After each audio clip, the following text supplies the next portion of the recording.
James chapter 1 to start with. Ron mentioned this verse, I believe, last Sunday. Haley sent me a song yesterday, a link on YouTube. Woman sang about her dad and how high he set the bar, and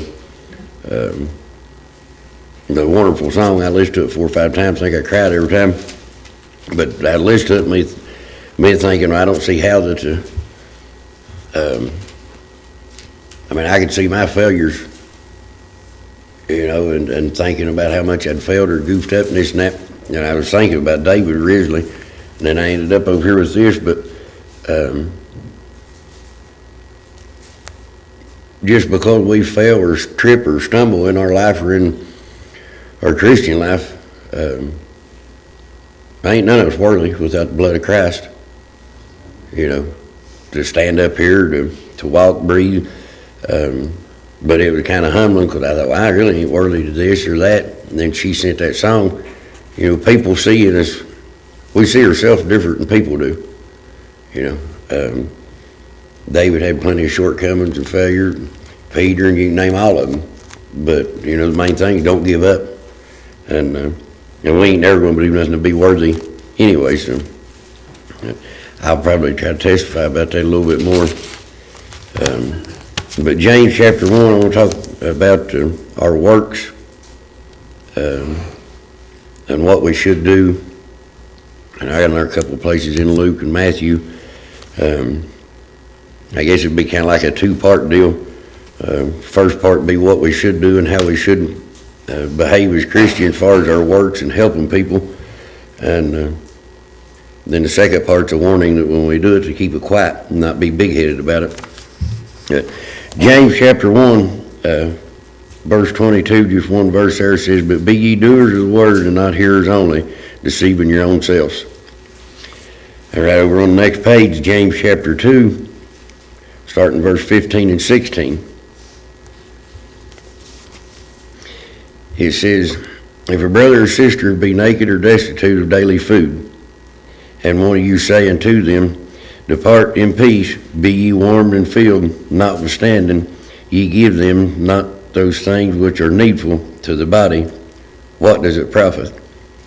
And by saying this, I'm not putting down prayer by no means, but that verse there, you say to them, "Depart in peace, be ye warmed and filled."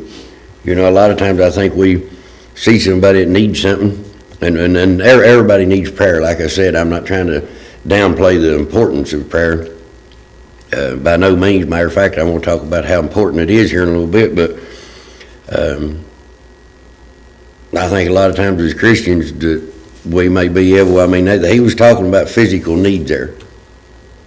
Clothes, food, money, things like that. I think a lot of times we may see somebody struggling or in a bind, and I think the Lord's even, I know I have, maybe put the thought on your heart or mind or something, somebody come to it and them not be doing too good, and the first thing that I do is think about it and say, well, I ought to go see that person or to help, and the next thing you know, it's been 6 months and you've not did nothing other than maybe whisper one little prayer for them. And by no means, I'm not saying that we should go out and borrow a bunch of money to help somebody or put our own self in a financial burden because of it. But as far as helping people, it's easy. A lot of times, Lord put a thought or a heart on her in her mind. That's like the love of God. I know there's good people out there who get together and they're liable to have an auction or bake sales or dinners and do this to try to raise money to help people. But, if God puts something on your heart, you need to be mindful to listen to it. It ain't our thinking. You're sitting around like it, and whether it be somebody in your family, a neighbor, loved one, somebody in the community, somebody you know, when they pop in your mind out of the blue, and you wonder about them, that's God putting it there. It ain't you doing it of your own self. Our own self is nothing but sin. He teaches that plain.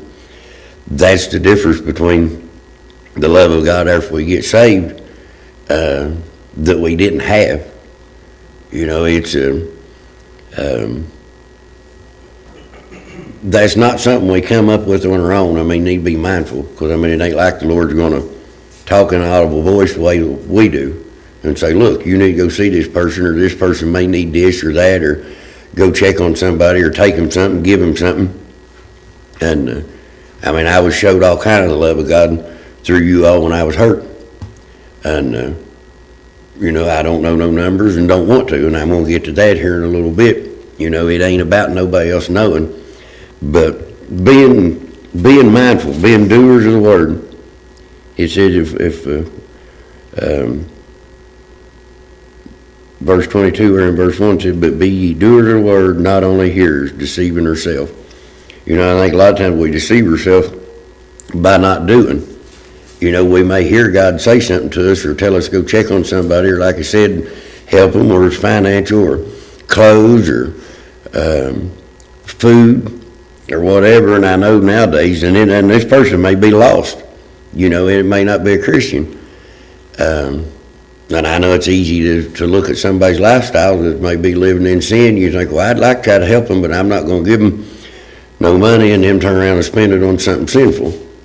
And I understand it's being smart and cautious about what we do, but on the other hand, if God's telling you to help somebody, you need to do your part and not worry about their part. They'll be, if they take it and waste it and it's on sin, God will condemn him eventually. But if he's telling you to give him something and you don't, then you're going to be held accountable for, you know, you could have helped this person, but you didn't.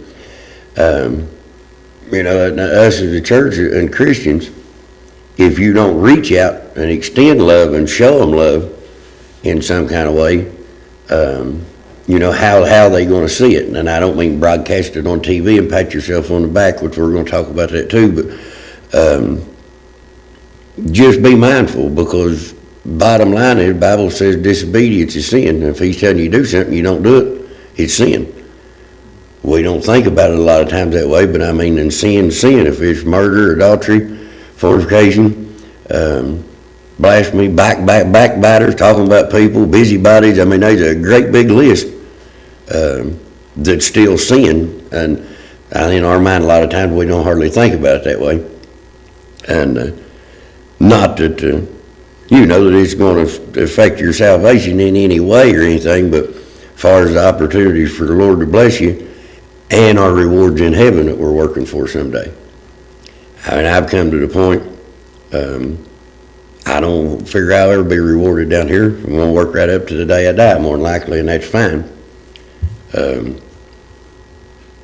I am getting rewarded with 2 good kids and a family that loves me, you know. But the being obedient. If we see somebody in need that needs help, and I thought about the text that you sent out. I asked Amy this morning, matter of fact, and I don't think we have nothing. The little things, and it don't matter, you know, I mean, if you see somebody and you're going to give them money or try to give them clothes or help or whatever, just because, I mean, James is talking about physical needs here. He ain't talking about spiritual needs. Naturally, we ought to pray for them.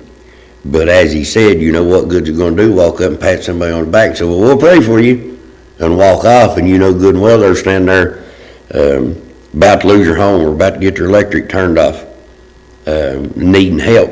And we just say, well, we'll pray for you, and pat them on the back and walk off. I mean, that don't profit nothing. You got to, and I got all into the faith and the works, and that's what that whole chapter is about, and that's a little bit what Ron touched on last Sunday, you know. Because best I remember, I think he was over here around verse 21, 22, around in there in chapter 1, because I kept waiting for him to go over to chapter 2 and pick that one up too. And you know, and that's another thing of God. Trust me, I'm not a smart man. My mind wouldn't go to them verses if it hadn't been for God putting them there, which I've read them and studied and them knowed there. You'll go there, but as far as in her life, just be mindful to help one another. And like I said, it may be a brother or sister. It may be lost. I know, when we reach out to the lost and show them that love, you're planting a seed, so to speak. You may not never know nothing about it or how much they think about it, but there've been people come to me and talk to me and help me through my life that it stuck with me down through the years, that they reach out, that it was the love of God. And it's, God can make all things happen. He can do all things without none of us. We know that. But if he's wanting to use you as a tool or an instrument, it may be as simple as a $10 bill, a $5 bill. It may be simple as just stopping and checking on somebody, bringing them a home-cooked pot of soup beans or cornbread, or just, there's so many different ways that fall under this category about helping one another and helping them. And, James said the works without the faith. I back up and read. I'm just going to paraphrase it because I'll be like Leroy. I'll be right up there to the end if I keep going. But, our works without faith is dead. But on the other hand, he said faith without works is dead also. It's kind of like love. It's an action word. It don't stand still. It's got movement to it. And that's the way that our faith should be. It should have some works. Whether it be helping people, cooking them a dinner, and praying for them. The list of works and the gifts and the things, it's all different for everybody. So I'm not trying to single nothing out. It may be somebody cooking a certain dish every time we have a church function that they know some other brother or sister likes. As McGee would say, it's right down where the rubber meets the road, the nitty gritty. The very little things that we overlook sometimes, is obedience and work of God that we neglect, or I know I neglect and don't do. So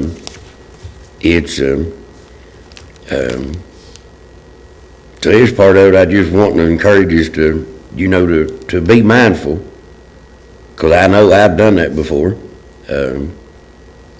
I've heard prayer requests, see people or hear them going through a bad thing. Well, we'll pray for you, and pat them on the back and kind of go on, when I could have done more. And something else that, when we're talking about physical needs here, me seeing a dark time in my life and getting on drugs and getting through it, sometimes people need somebody to talk to. Don't matter if you say a word, but just a simple fact to be able to sit there and listen to them and not pass judgment on them.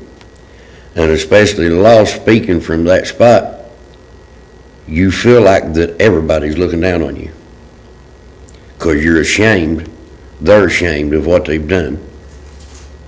And you feel like you're being judged at every corner, and it's, and it affects your physical body and it affects you mentally. So, some of our things, our duties may just be simply listening to somebody and then explaining to them that you love them and God loves them, no matter what kind of shape they're in. You can let them know maybe that you don't agree with what they're doing or how they're doing it or how they're living, but, extending that mercy and that understanding, not to be judgmental. And that's like that song that Haley sent me. That's where my mind went with that, because at 10:38 when she sent it, and I listened to it, and I just stood there and wept and looked around, seeing if anybody was coming to me needing something fixed. So I was standing there bawling. But in that song, it talks about how her dad set the bar so high, and talking about her future husband and stuff, and talking about he must be a man of God. And that still touches my heart, because I know that I'm a man of God, but I know that I've had several bad years and decisions, and my life's not been a perfect Christian example like most people would think. It's been filled full of misery. But I noticed at Strong's when I was looking at it, Billy and Donna got us forward in 2003. Amy wrote in the front. That's 22 years. I might not be much, but I'm still here. And even though I didn't realize it, I must have set an example in her mind, and her 9 years old, to take time to send me something like that. So with, all of that being said like that, that's how that we set them examples in somebody's mind. And I'm going to get to the part about not talking and bragging and puffing, but it's the quiet, silent things. Her 9 years old, she was younger when she went through her thing, but she's smart enough, she will not understand all of it, but she went through it right with Hayden and Amy, and the rest of my family. But she don't care, she looks past that. She sees the good that I've done. And that's the way even strangers will do us, not, I need to go over and read this, and then before I get much farther, I'll be upside down here, but not that we should be bragging and showing it and flashing it around. But if we're just obedient to God and do the best we can, even through our failures, and it's like David, you couldn't have been no worse in sin, but he was still a man after God's own heart. He loved God. He knew that he was wrong. He repented. He asked for forgiveness and went on. And I thought about that, and I thought, I guess, not to pat myself on the back now, but that shows more of a man's character than it does everything being perfect. And by no means am I saying go out and live a horrible, sinful life just so you have a beautiful testimony. But when you see somebody struggle, and you see somebody fight, and you see them overcome it, and you see them not give up, you see them persevere, you keep them going, that inspires you. The older people in the church that I grew up with, had troubles and trials and different things, and you've had your head up and keep going. But anyway, I'll be like Hayden said, but Leroy said, I'll be chasing rabbits here in a minute to get too far off. But, just be mindful of what we're doing. Not that we should be doing it. We need to be doing it. Now, I will go over to Luke chapter 18, starting verse 10 and 14. And I'm going to give an example of it, and then we'll be in Matthew and see what Christ says about it. Luke chapter 18, verse 10, you should remember it's a common thing. So the first part there was, to help people and pray for them. By no means was I said not pray for them, but not only just pray for them, if you see somebody that you can help physically or mentally, where it's giving them a little bit of money, cooking them dinner, trying to cheer them up, or just sitting there listening and being a loving friend, to be obedient to that. But once we start doing that, over Matthew, we'll get to here in a minute, it's to be done in secret, not in front of everybody, but right here in Luke chapter 18, verse 10, it's a common thing, and this is something that we ought not do when we are following James and we are doing our good works. Keep this in mind. Jesus said 2 men went up into the temple to pray, the one a Pharisee and the other a publican. The Pharisee stood and prayed thus with himself, God, I thank thee that I'm not as that other men are, extorters, unjust, adulterers, or even as this publican. I fast twice in a week. I give tithes of all my possessions. That ain't the way that we should be. So when we're helping somebody or do something, be mindful. It ain't about us or what we're doing. It's about that person. Not to have this kind of attitude that guy has. Listen to the publican. And this is the place you ought to be, and that's the song hit a spot with me with Haley. That's where my mind went in that. And her sending that bragging about a godly man and how that the husband would have to live up to this, and me thinking the whole time I was just like this publican. And the publican standing far off would not lift up so much as his eyes unto heaven, but smote upon his breast, saying, God, be merciful to me, a sinner. I tell you, this man went down to his house justified rather than the other. For everyone that exalts himself shall be abased, and he that humble himself shall be exalted. You know, we not need to never forget that we're just as miserable sinner as anybody else in the world. I mean, I know we do better, we try to do better. Christians should. We have a higher standard. We're supposed to be a light to the world. I get all that. But we shouldn't never not get to the place that we don't have that humbleness and realize that just because we may not have killed somebody don't mean that our sin wasn't as black and dirty as the thief hanging on the cross. You know, he got it when he looked over and said, Lord, remember me. I mean, he knew what he was. He never made no excuses for it. He just said, Lord, remember me. You know, and that's the importance of that. And our prayers, they're most important. And there's nothing better than I love hearing somebody say a nice, elegant prayer. But on the other hand, that big, nice, elegant prayer don't mean no more than it does than you talking to him driving your mail Jeep, or whatever you call it. Ain't Jeeps no more, on a mail route, or if you're driving a nail frame in a house, if you're putting a roof on. You know, that's like them little thoughts when somebody pops in their mind. You go ahead and say a prayer for that person right then immediately, and then I'd need to go ahead and add on there, Lord, help me remember to go check on them. Because, you know, I can usually, when somebody comes to my mind, I'll say a prayer for them, but the following up with it is where I start slacking on checking with them. But it's, you know, there's a danger there that I wanted to point out of us being Christians towards the lost. You know, it's easy, and I mentioned drugs just because that's something personal to me, which it's run wild, and it is in the whole country, not just our community. But, you know, not to be careful not to be thinking, because I've caught myself with this, and I have a couple of times. I've seen some people in bad shape again, thank God, I'm glad I'm out of that. And I am. But, you know, without him and without his help, I could not have been. You know, it's stay humble. Don't never start doing the ideal. He said 2 men went up, and he said he stood and prayed thus with himself. You know, he wasn't even talking to God.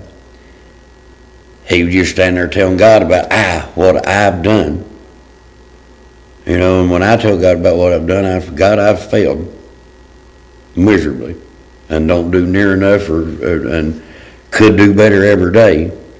But I love you, and I thank you for my forgiveness and the mercy and the grace of my salvation. You know, stay humble. Because it could be gone in any second. We don't know the time, the hour, the second, the date when he's going to take us out. We don't know when our last breath is. Mine could have been December 10th. I am comfortable and glad that when that happened, I told Amy plain, I said, you're supposed to take me home, I'm done. I mean, I couldn't move nothing from my neck down. She said, no, don't say that. And I said, well, it's the truth. I mean, I don't want to be laying here a vegetable and you have to try to take care of me. I mean, I'm ready to go. He just wills to take me. And that's a comfort to be able to say that. But I didn't know his plan. 4 or 5 hours later, my feelings started coming back, my movement started coming back, my feet. And I'm what you might well say fully recovered. I still got my arms hurt and burn like fire and issues and get jello legs and wobbly and weak kneed if I squat and move the right way. But I've been working for the last 2 months or month and a half. I mean, he's blessed me. This other stuff, I may just have to live with it. But, you know, we don't know God's plan. Don't cut him short. You know, be obedient. I ain't gonna lie, when he first called yesterday evening, I was looking at 8 o'clock, and I thought, man, I don't know. And I honestly say, well, is Dwayne not gonna be there? I mean, seriously, I mean, I'm being honest. And I thought, that ain't right. I think it was Peter said, be ready to give an account to any man that asked. And there's part says, be instant in season and out season. You're ready to preach, ready to give God's word. Not that I'm a preacher, but proclaim it.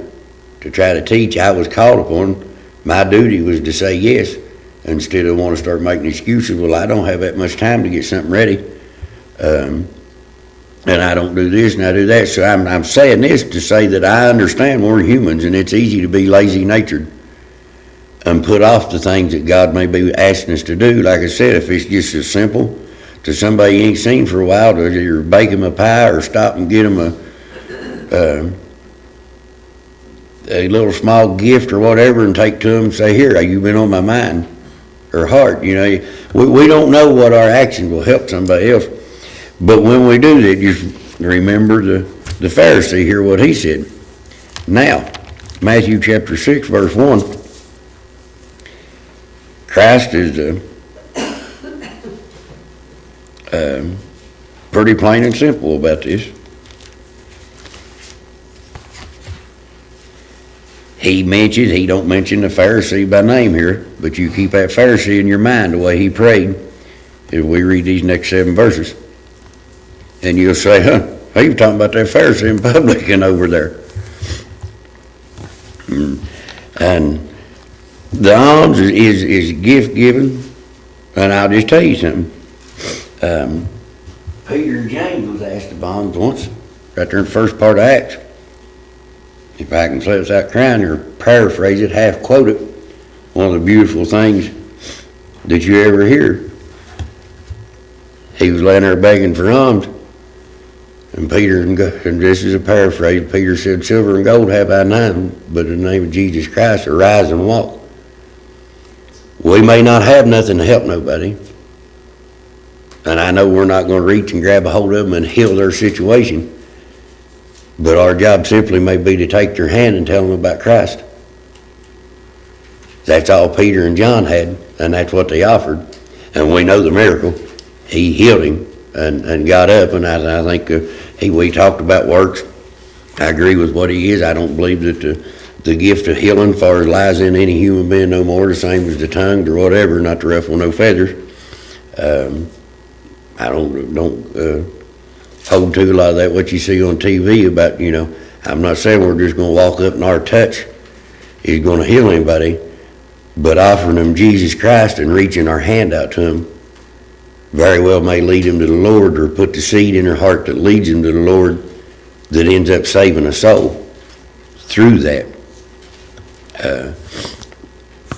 Now, to get off that, back to a little bit more of the physical needs here on the alms.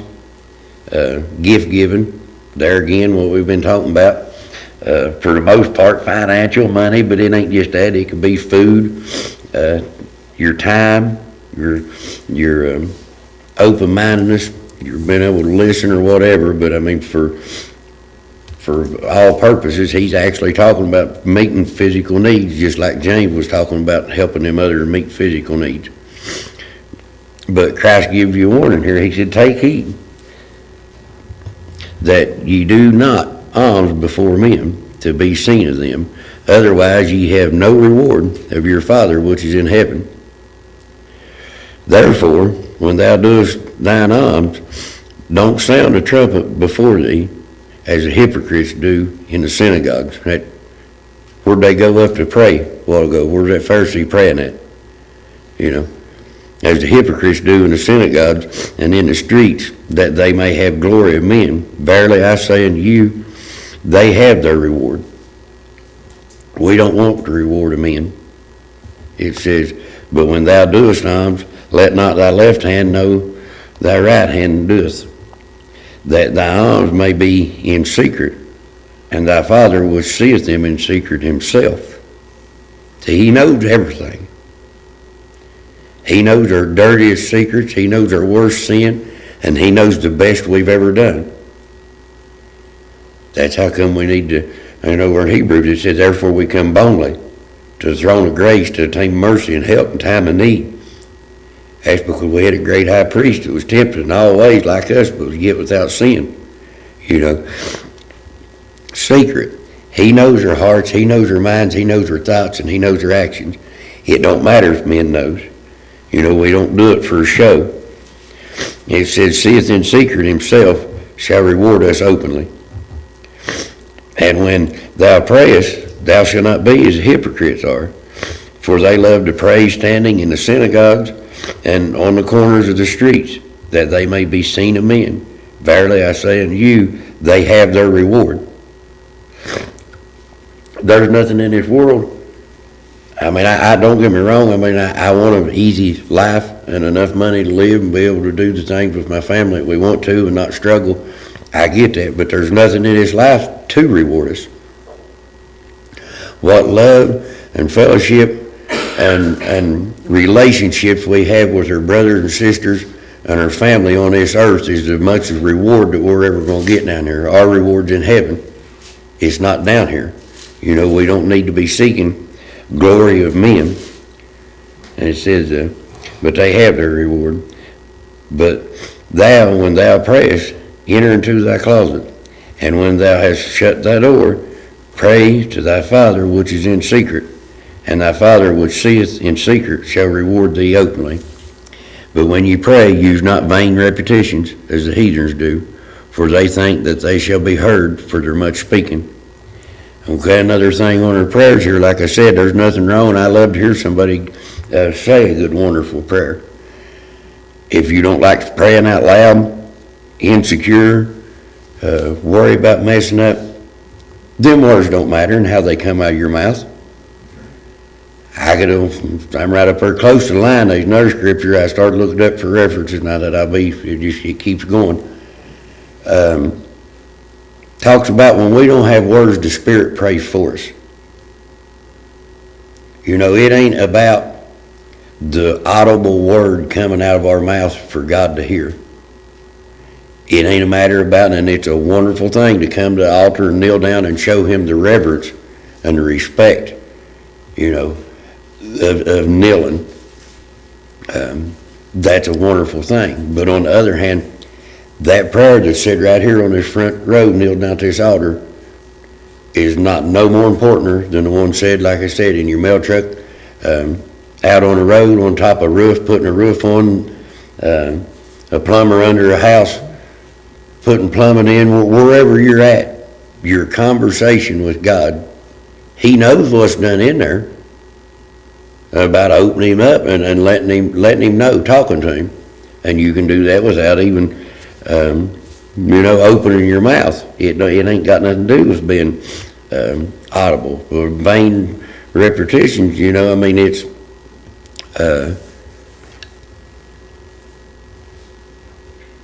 our pretty great words is not what God's listening to. He's looking in your heart, and He knows the desires of our heart, and He said He'd give them to us. But if you back up before that, He also said, study that word and be obedient, and then He would give it to us. And I'm paraphrasing that too. That's over the first part of Isaiah. He talks about it in a couple other different places there. But so when we are giving or helping somebody,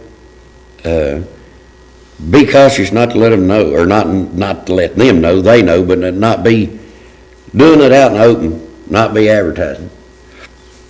If you know somebody needs somebody, and you slip them, go over and give them, I won't say drop them $500 to help them for something, and you leave there, and the first thing you do is find, and I know your wife may be just a little bit, your spouse is just a little bit more different just because, you sharing your finances and this and that.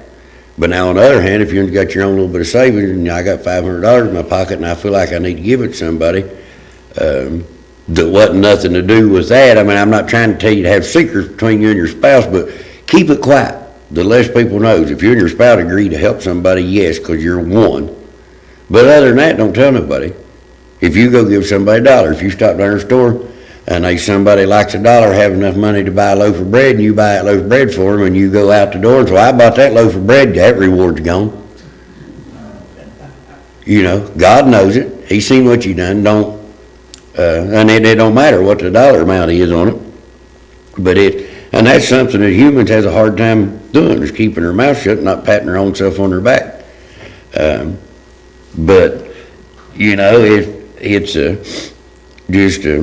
and the same deal with their prayers for that person. Now, there's nothing wrong with seeing somebody, if you've been praying for them, like sickness or health, or as far as that goes, they can be saved, and you'll give them a pat on the back and say, hey, I've been praying for you, you've been on my mind. You know, but far as to take our prayers to the point that we want other people to hear what we're praying for, that puts the glory on us, and that ain't where it's supposed to be. But just, and he'll reward us openly, and that way we may get something down here. I mean, you know, we may get more blessed. I mean, that's, if you're helping somebody and give money away, there'll be another job come up that you wasn't expecting. That money will be returned some way. I drove a truck for 10, 14 years, and I can speak on experience. I don't know how many times I had a calculator in my hand all the way to California and back, saying, well, I ain't gonna have enough money to pay bills, and I get home, I ain't gonna have enough money to pay bills, and I get home, and somehow or another, and I get home, I had enough money to pay bills. And me knowing what the load was paid, I mean, God can change things. He can make things happen. But like I said, I ain't encouraging you to put yourself in a financial hardship to help somebody, but if he's calling you to do it, just do it. And remember, keep your mouth quiet about it, and do it in secret. You know, and then you'll be rewarded in open. But the whole thing here this morning, we're just encouraging anybody to try to be more mindful, I guess I would say, and obedient in the little things that we neglect a lot of times. And like I said, all of that was basically physical needs, but it don't stop their physical needs. I mean, you know, that, like I said, talking about somebody being down and out, and a drug addict maybe, or just a lost sinner going through a hard time or whatever. I mean, it may be something as simple as being a friend and listening without casting no judgment or putting them down, or whatever circumstance may be. But like I said, that'll roll right over into the spiritual part of our life and our actions and what we should do. And then when we do it, you know, just remember to keep it quiet. And he said he'd reward us openly. I don't know if you'll receive something down here, but I do know that we'll receive a reward in heaven, and it'll be open up there to all. You know, so don't have that mindset to, I'm gonna help somebody down here in secret just to see what all he gives me openly, because that ain't necessarily the way it works either. I mean, our reward's in heaven. And hopefully you got something out of that.